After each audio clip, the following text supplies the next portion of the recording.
Mon nom est Maryse Mauger. Bienvenue à vos nouvelles d'ici, édition du 30 novembre. Voici le contenu de votre émission pour cette semaine. Les dérapages de la loi sur l'hospitalisation forcée, assez, c'est assez, dénonce droits et recours, santé mentale, Gaspésie-les-Îles. Jean-Guy Poirier, préfet, explique la position de la MRC de Bonaventure suite aux coupures du gouvernement provincial dans les instances de développement. Un centre de justice de proximité voit le jour à Chandler. Rencontre avec le maire de Bonaventure, Roch Audet.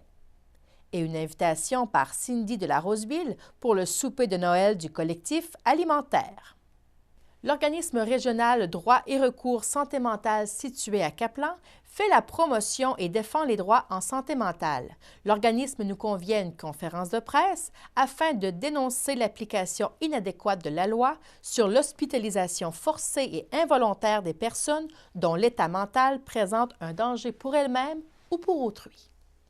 Intitulé « La perte de liberté, ça se questionne aussi en Gaspésie et aux îles de la Madeleine », il s'agit d'un rapport d'étude sur l'application de la loi sur la protection des personnes dont l'état mental présente un danger pour elles-mêmes ou pour autrui, la loi P38. Mais cette loi n'est pas toujours appliquée correctement, nous explique Annick Lepage, directrice générale de droits et recours, santé mentale, Gaspésie, île de la Madeleine. La liberté, c'est le droit le plus fondamental que le citoyen québécois il a.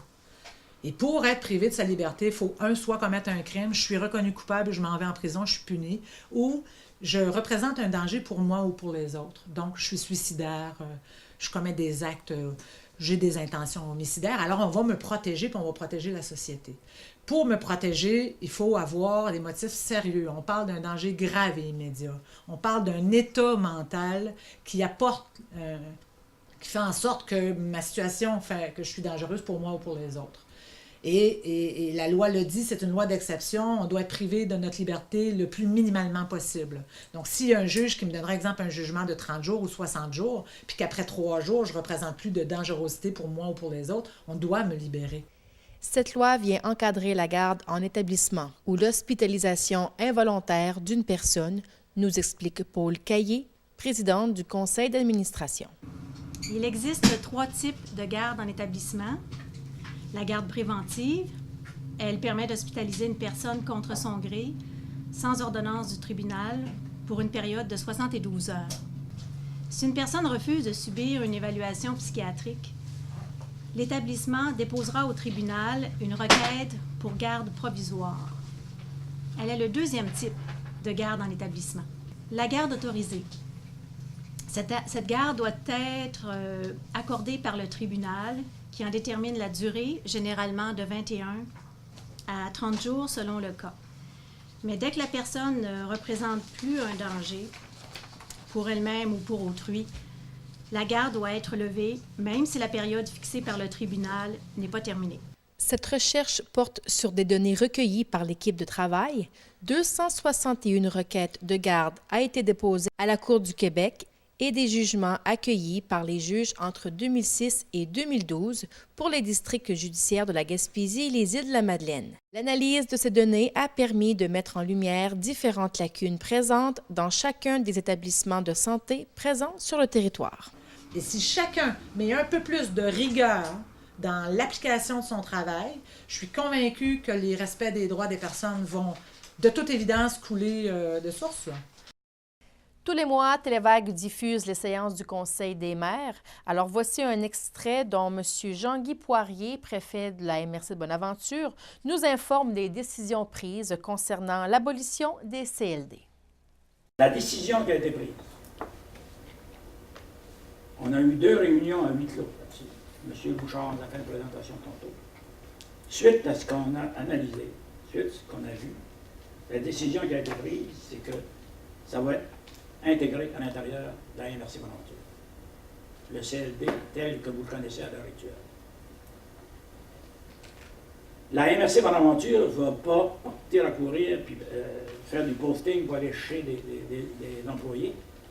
On a à l'intérieur du CLD, vous le savez, vous avez travaillé avec ces gens-là, c'est des professionnels qui connaissent très bien leur travail.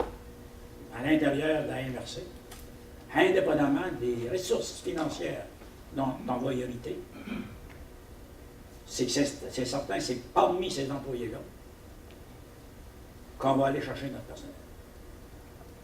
Si vous me posez une question ce soir, combien de personnel allez-vous garder?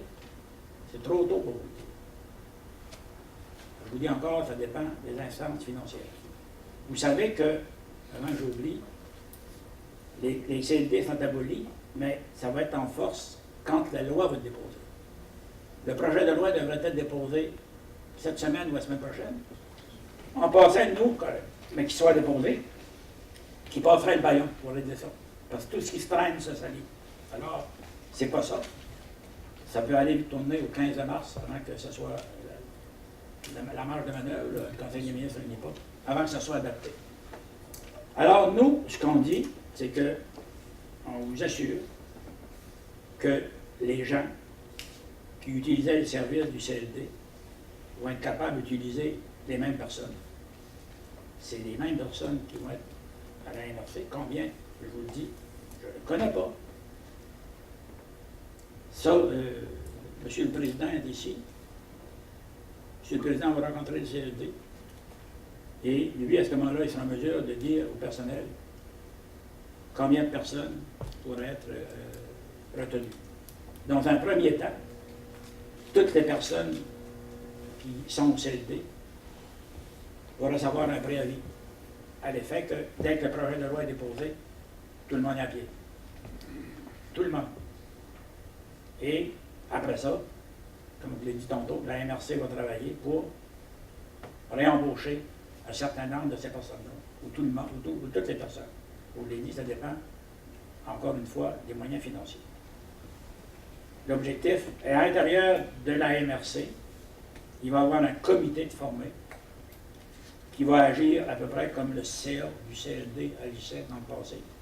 Ça va être formé à l'intérieur de ça pour être certain que les services qui étaient donnés aux gens d'affaires soient encore au rendez-vous. Alors, c'est la décision que je vous annonce officiellement ce soir. Dès que la loi va être déposée, le CLD est dissous et on va travailler pour faire le développement économique à l'intérieur de la MRC Bonaventure. Et au lieu de s'appeler CLD, ça va s'appeler Guichet économique de développement. Mais ça va être une entité, ni plus ni moins, je ne dirais pas en dehors de la MRC, mais ça va être à l'intérieur de la MRC, mais avec un mandat différent et avec des personnes qui vont siéger là-dessus pour travailler avec les gens qui travaillent au CLD, qui vont demeurer. Voilà, malheureusement, la position qu'on se devait de prendre. On aurait pu en prendre un autre, mais nous, on a pensé. On ne dit pas qu'on a le monopole de la compétence et du savoir, mais c'était la façon que les maires de la MRC Bonaventure ont décidé de faire. Moi, depuis que je suis maire, puis préfet, on se bat pour garder nos acquis. Toutes parties politiques confondues. On se bat pour garder nos acquis. Dans ce temps-là, on ne peut pas mettre l'énergie pour aller chercher d'autres choses. Le problème, il est là. On n'est pas considéré. On n'est pas considéré. Quand tu vois que le pacte fiscal se négocie avec Astérix et Obélix, de Nicolas et puis la Beaume, c'est que nous autres, on est pas mal petits dans cette game-là. Ça veut dire que c'est là que ça se décide. Le gouvernement, tout gouvernement confondu, s'il a besoin d'argent, c'est pas ce qu'on aime, il devrait augmenter l'impôt. Parce que l'impôt foncier, là, puis c'est ça qui va arriver, là. Il y a quelqu'un qui disait cette semaine, l'impôt foncier, c'est l'impôt la plus ingrate qu'il n'y a pas. Admettons qu'il n'y a personne qui aime quand on augmente nos impôts. Mais si quelqu'un paye beaucoup d'impôts, ça veut dire qu'il fait beaucoup d'argent. OK? La journée qu'on dit non, on n'augmente pas vos impôts, mais on coupe les municipalités, on coupe les programmes, et eux vont être obligés d'augmenter les taxes foncières. Les taxes foncières, si le taux de ma municipalité, un exemple, ça serait 1,5 pièce, ça va être 1,5 pièce pour tout le monde dans ma municipalité. 100 $ d'évaluation. Celui qui gagne 100 000, celui qui gagne 18 000, la personne monoparentale qui gagne 32 000, ça va être la même chose pour tout le monde. C'est ça qu'il y a une inéquité. Il y a une inéquité qui ça ne se tient pas debout de cette affaire-là. Mais on est des créatures du gouvernement, ramassez ça, puis formez voyeurs. C'est ça. C'est ça. C'est ça qu'il faut dire. Mais les Gaspésiens, on est forts. C'est pas la première chose qui nous frappe. Je pense qu'on est frappé plein de fois. On va se tourner de bord. Vous avez une question ou une situation à éclairer en matière de justice, vous pouvez maintenant vous référer au Centre de justice de proximité situé à Chandler. Cet organisme sans but lucratif sont financés par les fonds Accès Justice. Je suis aussi au Centre de services de proximité situé à Chandler pour desservir la Gaspésie-les-Îles avec Christina Meunier-Cyr. Bonjour. Bonjour. Est-ce que tu peux m'expliquer tes fonctions ici, Christina? Oui, mais en fait, moi, je suis directrice générale du centre et on est une équipe de 4 personnes. Donc, il y a moi, il y a l'adjointe administrative qui est Mme Anne Degary. Il y a également les 2 juristes qui sont tous 2 avocats de formation, Maître Émilie Blanchard et Maître Benoît Pilon. Donc, comme je le disais, moi, je suis directrice et c'est moi qui coordonne un peu toute la gestion, le déploiement, l'implantation du centre ici. Je suis notaire de formation également. Qu'est-ce que ça fait, ça, un centre de justice de proximité? Des services totalement gratuits, confidentiels, OK. tout le temps. Les gens peuvent se présenter en personne ou par téléphone au moyen d'une ligne sans frais, donc ce qui nous permet pour l'instant de couvrir tout le territoire de la Gaspésie-les-Îles. Il va également y avoir des déplacements là, de nos juristes sur le territoire, ça, n'ayez crainte. OK. Mais vraiment, qu'est-ce que c'est? C'est un centre d'information juridique. OK. Qui favorise la participation des citoyens. Donc, on les outille, on les soutient, on les oriente. Donc, parce qu'on pense que les citoyens sont les meilleurs pour eux-mêmes prendre les meilleures décisions pour eux et les meilleurs choix. OK. En étant bien informés, bien outillés, par contre. Donc, on offre aussi du soutien, de l'orientation. Donc, si jamais que, quelqu'un se présente ici, oui, il y a une question juridique dans tout ça, mais il y a un autre organisme de la région qui pourrait les aider dans un autre volet, ou encore, si nous, on n'est pas capable de les aider, on réfère alors à ce moment-là un organisme communautaire, un ministère ou encore un professionnel du droit ou les modes alternatifs de résolution des conflits qui sont un peu plus méconnus, qui sont de plus en plus populaires par contre. Médiation, arbitrage, donc médiation citoyenne pour les chicanes de voisins, médiation civile, familiale et tout ça. Donc, on est un peu un organisme aussi de référence, là, connaissant bien les organismes du milieu, on peut être en mesure de bien les référer. Donc, on ne donne pas de conseils au même titre que les avocats, les notaires. C'est vraiment, on outille les gens au niveau que ce soit à mettre à leur disposition un inventaire de dépliants de brochures, de faire un peu le topo, parce que c'est facile de se perdre dans l'information juridique. Donc, de voir est-ce que, moi, je suis aux prises avec un problème ou j'ai une question, c'est sûr, si je vais sur Internet moi-même, je vais me perdre un peu dans l'information. On sait pas si c'est vrai. Quelle est véridique, quelle est fiable, laquelle ne l'est pas. Donc là, à ce moment-là, nous, on peut vraiment les informer avec de l'information pertinente, leur donner les outils aussi dont ils ont besoin, les référer aux besoins et également là, pouvoir les soutenir aux besoins et les orienter à chaque fois. Si quelqu'un se présente le matin, ils ont une question dans l'après-midi, il n'y a pas de quota, là. Ils peuvent se représenter, puis ça va nous faire plaisir de les aider à ce moment-là. Est-ce que c'est implanté dans le Québec un peu partout? Bien, pas un peu partout. Nous, on est le 5e centre officiellement inauguré. Il y a eu un premier centre à Rimouski il y a 4 ans, donc qui était un projet pilote à ce moment-là. Ensuite, quelques mois plus tard, quelques semaines plus tard, il y a le centre de Québec, de la ville de Québec, qui s'est implanté. Ensuite, Montréal.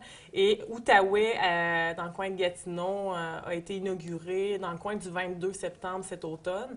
Maintenant, il y a nous qui avons été inaugurés vendredi dernier et il y a un centre au Saguenay-Lac-Saint-Jean qui sera inauguré dans les prochaines semaines, voire les prochains mois. Alors, on sentait que c'était comme un besoin ici. Oui, et il y a une volonté, par contre, d'en implanter un dans chaque région du Québec. Par contre, là, est-ce que c'est à plus ou moins long terme? Là? Je ne détiens pas cette information-là, mais il y a un désir, un souci de favoriser l'accessibilité à la justice. Alors, grâce à ça, ça va faire quoi de mieux dans notre milieu? Bien, en fait, on n'est pas au même titre que les avocats et les notaires, on ne donne pas de conseils. Donc, c'est certain que pour un moment comme ça, nous, on va pouvoir référer les gens aux professionnels de droit. Par contre, c'est pour favoriser l'accessibilité à la justice, donc ajouter une proximité également. Donc, quelqu'un qui s'interroge, une demande d'information générale. Je suis à la maison, j'ai un bail de logement, je change d'emploi, je dois déménager. Qu'est-ce que je peux faire avec ce bail-là? J'ai un coloc, un colocataire. Qu'est-ce que je peux faire? Est-ce que je peux céder mon bail si mon propriétaire ne veut pas? Qu'est-ce que je fais avec ça? Ça peut être une question, dire j'ai acheté un véhicule usagé, j'ai des problèmes avec. Qu'est-ce qui s'offre à moi comme possibilité? Qu'est-ce que la loi prévoit pour des choses comme ça? C'est dans tous les domaines de droit, peu importe aussi la nature du problème juridique, si jamais il y a un problème, parce que comme je vous disais, ça peut être une simple demande d'information plus générale, un questionnement qu'on a. Et également, ça s'adresse à toute personne, peu importe son âge, également sa catégorie de revenus ou quoi que ce soit. C'est tout à fait gratuit et tout à fait confidentiel également. Oui. Nos juristes offrent Oui. également des séances d'information juridique. OK.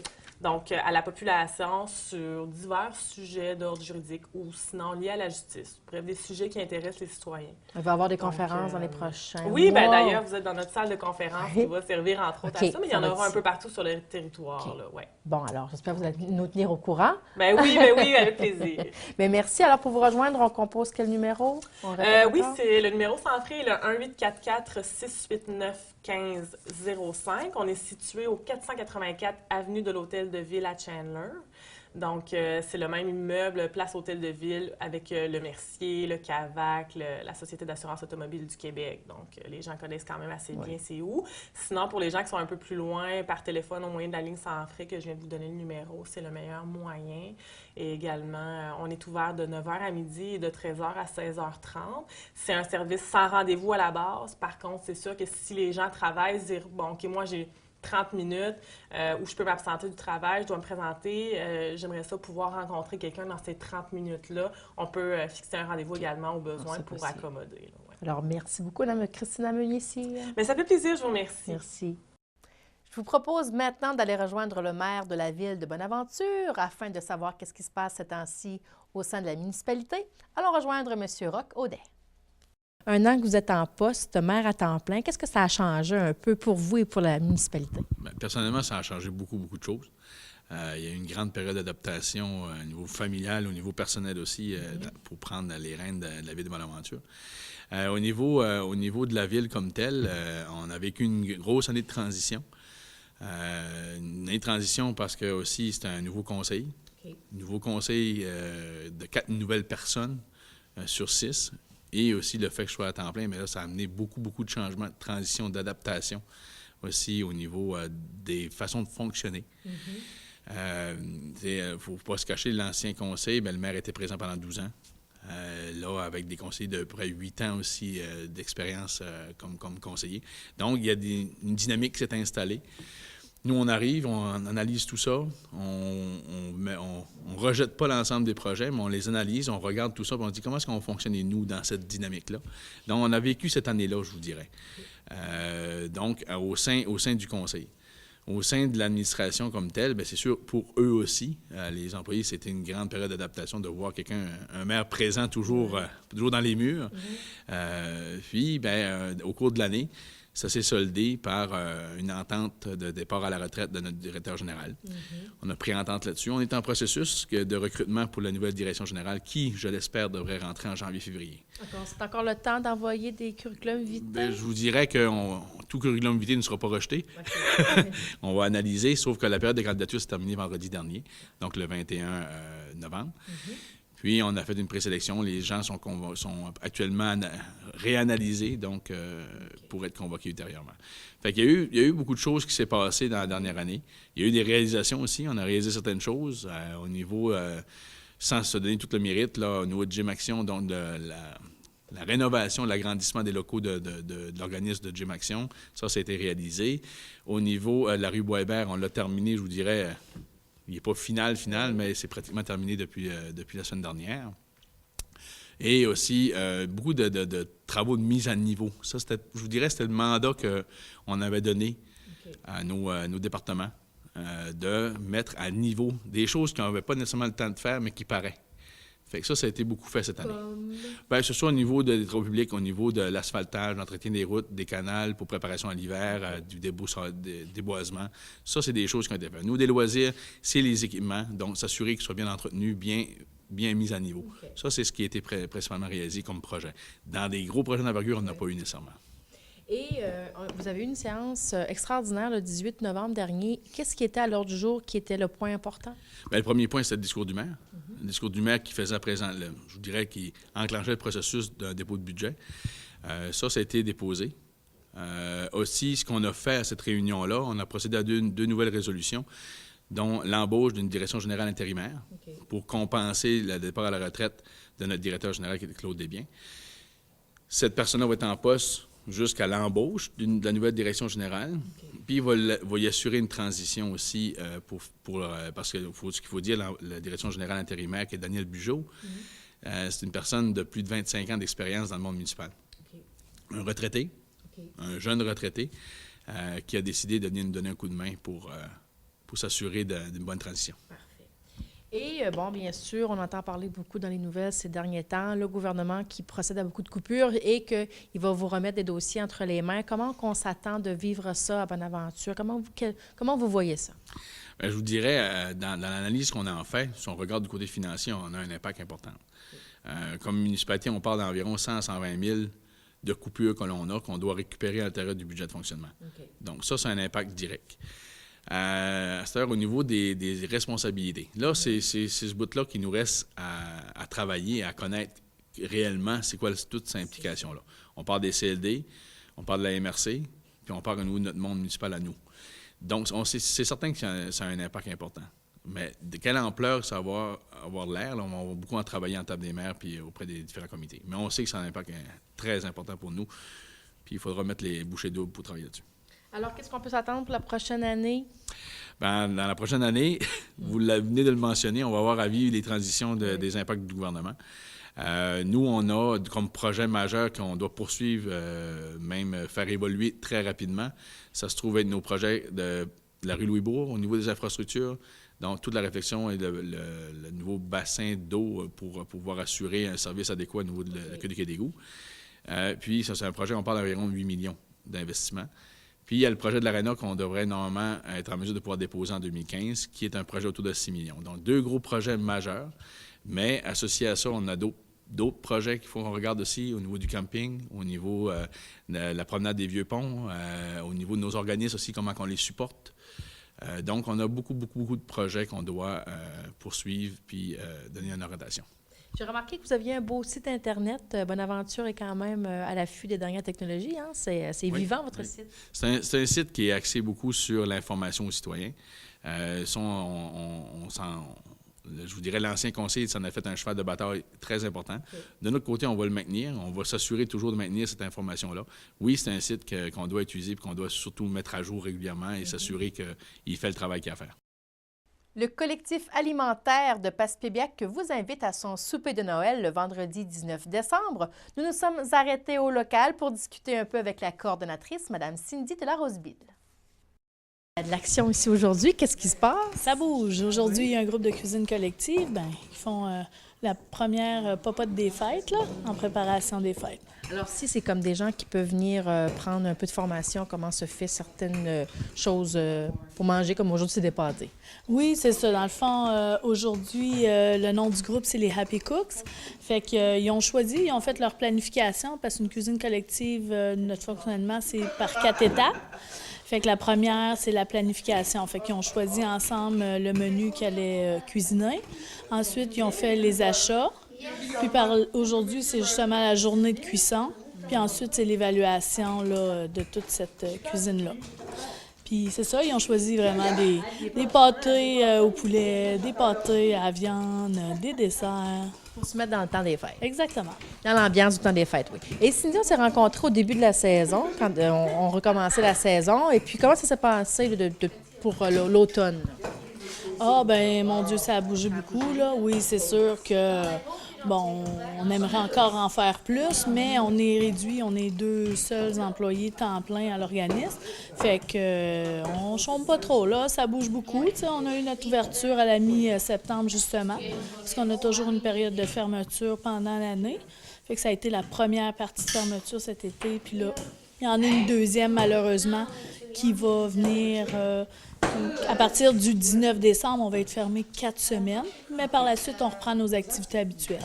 Et avant de faire la fermeture, justement, pour le temps des fêtes, eh bien, vous avez un souper de Noël bientôt? Oui, c'est ça. C'est justement le 19 décembre. Fait qu'on termine, c'est notre dernière journée de travail avec le traditionnel souper de Noël. C'est un souper, c'est 4 $ pour les membres de l'organisme, puis 6 $ pour les non-membres, parce qu'on trouve ça important que c'est un mélange, dans le fond, c'est une invitation en communauté.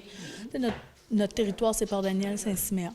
Fait que ça fait vraiment plusieurs années, les gens, ils participent énormément à ce souper-là. L'année passée, on était comme près de 130 certains.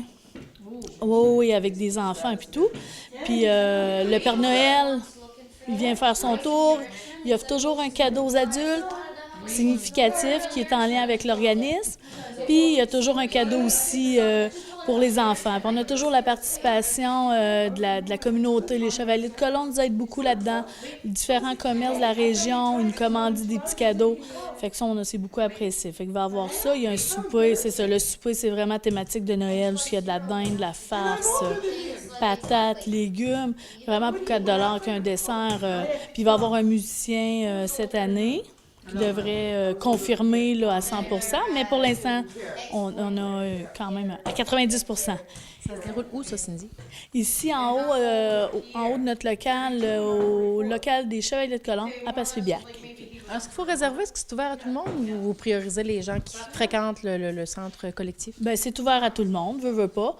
Puis on demande d'acheter leurs billets avant, au plus tard, le 8 décembre, afin qu'on s'organise là-dedans, dans la planification du repas, dans l'espace de la salle aussi. Puis il y a quand même, parce que là, l'année passée, on a atteint la limite des billets à vendre. Fait que ça serait important que les gens, justement, qui ont l'information, bien de suite, qui nous lâchent un coup de fil pour acheter leurs billets, là, puis qui passent au local, puis on va leur en vendre. On voulait parler aussi un peu du dépannage alimentaire. Oui, mais c'est vrai. Je vais juste ajouter, rapport au souper, c'est que 11 ans et moins ne payent pas. C'est important de le dire. Puis à partir de 12 ans, ils payent le 4 $ s'il est membre et 6 $ s'il est non membre.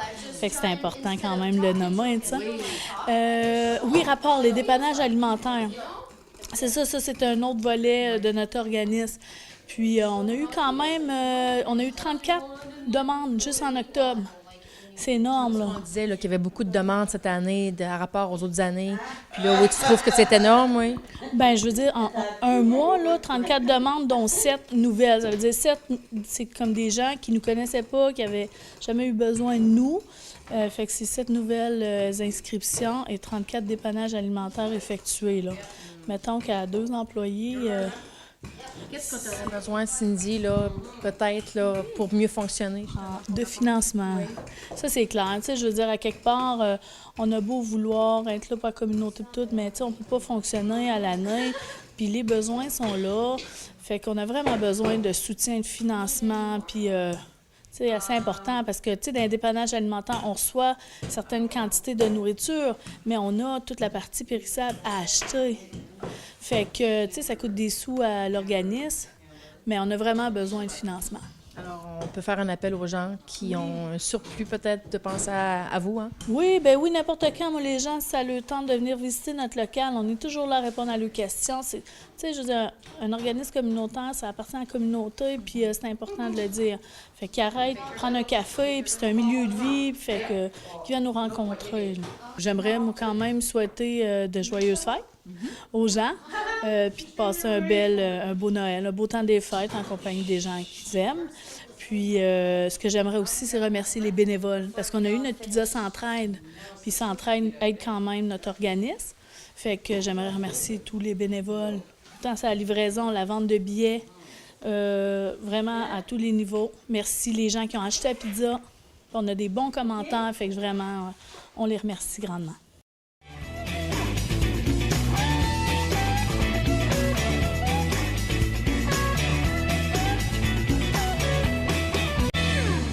À la chronique agenda de cette semaine, on vous invite à un atelier de bricolage pour Noël. C'est pour les jeunes entre 4 et 8 ans. C'est dimanche, le 7 décembre, à la bibliothèque de Passepébiac dès 14 h et c'est au coût de 3 $. Pour information, 752-3014. Ce sera la guignolée partout sur le territoire dimanche le 7 décembre de 9h30 à 13h30. Alors, on vous invite à être généreux. Et le marché aux puces, situé au sous-sol de l'Église catholique de Saint-Étienne de New Carlisle, sera ouvert samedi le 6 décembre de 12h30 à 15h. Et de plus, veuillez noter qu'il est aussi ouvert tous les mercredis et vendredis de 13h à 15h. Bienvenue à tous. Voilà, mesdames et messieurs, ceci complète l'émission pour cette semaine. Merci beaucoup d'avoir été avec nous. On se donne rendez-vous la semaine prochaine.